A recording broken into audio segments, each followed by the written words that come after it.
Every time Bengaluru నుంచి క్యాంప్కి వెళ్ళేటప్పుడు నా లగేజ్ ఇలానే ఉంటుందండి. ఎందుకంటే అక్కడ లోకల్లో మామూలుగా కామన్గా దొరికే మొక్కలు ఆర్నమెంట్ అవనండి, ఫ్రూట్ ప్లాంట్స్ అవనండి, ఏమైనా కూడా మామూలు వెరైటీస్ దొరుకుతాయి. కాబట్టి బెంగళూరు నుంచి వెళ్ళేటప్పుడు ఎంత రిస్క్ అయినా సరే ఫస్ట్ నేను ఇంకా వేరే షాపింగ్ అయితే ఏం చేయనండి, ఓన్లీ మొక్కలకు సంబంధించినయే.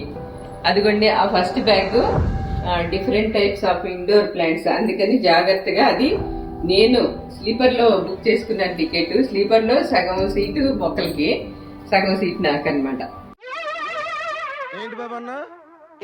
సగం సీటు మొక్కలకి, సగం సీట్ నాకనమాట.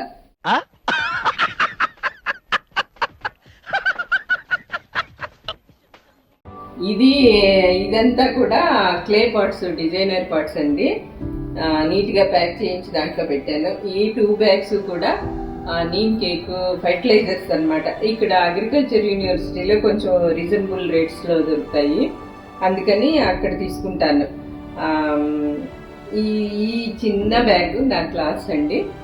అంతకు తప్పించి నా లగేజ్ అన్ని మొక్కలకు సంబంధించినవే ఉంటాయి.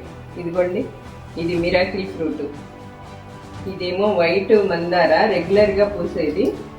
ఎన్ని మొగ్గలు ఉన్నాయి చూడండి. ఇంకా కొన్ని డిఫరెంట్ ప్లాంట్స్ ఉన్నాయి, పాత బకెట్లు. ఇలా ఉంటుందండి నా జర్నీ. అసలు ఇంతకీ ఈసారి ఇంత లగేజ్ చూసి బస్ అతను వేసుకుంటాడో లేదో.